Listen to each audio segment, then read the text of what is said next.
Hey guys, this is Barewire for hsng.com, and today I want to talk to you guys about playing with sort of shallow SPRs, and specifically situations where I'm going to check in 3-bet pots or 4-bet pots, situations like that.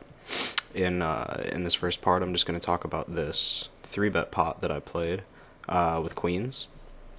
Talrushi is just like a rag on PokerStars.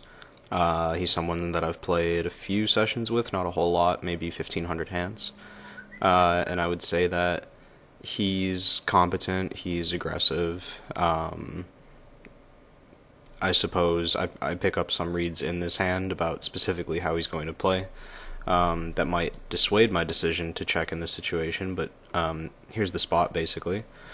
On this board texture in 3-bet pots, the issues that I run into are basically just being subject to a bad board run out.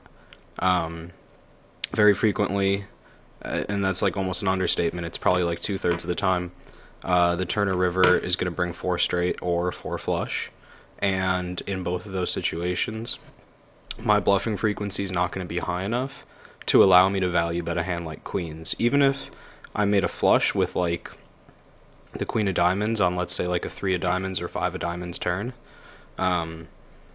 which like in itself is not that common of a situation, I'm not necessarily gonna have a strong enough hand to bet the turn and shove the river profitably, depending on how my opponent plays his range. So knowing that betting the flop and getting called is a situation that's frequently going to force me to like shut down on turns and rivers, I tend to build my strategy more around checking this flop a lot. I'll check this flop with, hands like queens with the queen of diamonds that have the strength to check call down against bluffs, and they also have like an ability to improve on diamond turns where I would normally be expected to bet my flush draws on the flop. So when I check and call, and then the turn is a diamond, Talrushi's not going to expect me to ever have a good flush. So having hands like this in my range is useful for that reason. It's also noteworthy that if I had, let's say, like a pre-flop bluff, like 7-4 suited or 9-3 suited or something, I would frequently also check call this flop. And that's like a weak hand that isn't planning to call down, so I like to also have some stronger hands. If the board blanks out, I'm going to fold 7-4 most likely, but I just won't fold queens. So he checks behind ace-10, which I find really strange, and I'm not necessarily saying it's bad, but there's a lot of hands in my range that are going to check call that he's ahead of. And he doesn't really need to be concerned about me like bluffing on a particular board run out, because if the Turner River brings like some sort of draw and I lead, I mean it's very hard for me to be bluffing, having check called the flop in this type of situation. It almost always means I have a pair or a diamond or something like that. So yeah, his check I think is strange.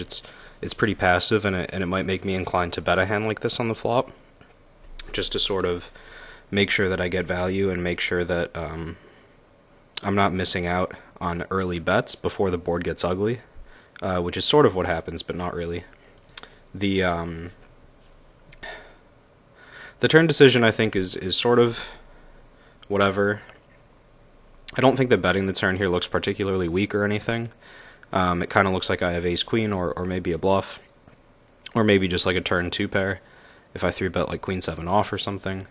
Maybe a trap from the flop that just needs to start betting now. I mean, all those things look like what I have, but it's not like if I had 7-4 here I would just start betting all of a sudden. So he has no reason to think that I'm weak if I bet. I think it's more consistent with the rest of my range if I check here, and this is one of the hands that I'll be able to check raise at some point, either the turn or the river. But I think the river is probably the best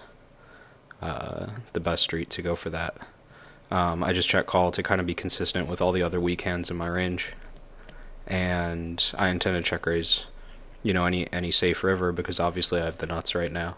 Once he doesn't bet the flop, but we get one of the bad rivers, and like obviously this is a situation where if we go back and I had bet the flop and I had bet the turn, now I'd be checking the river and just sort of like throwing my hands up in the air and guessing at what his plan is going to be in this situation. I mean, presumably he'll check back a lot of hands that I beat, but he'll also turn some hands into bluffs, and he'll shove every straight and every flush for value. So, not an ideal situation for me. One of the reasons that I like starting with a check. So obviously I just check again here. I don't think there's any value in leading. He can certainly have a straight, and he checks his hand back, which is, a slightly worse result. I would probably get one more bet out of him had I just bet the flop and bet the turn. So, in the future, knowing that he decided not to bet a hand this strong on the flop, I would probably not really play this hand so tricky.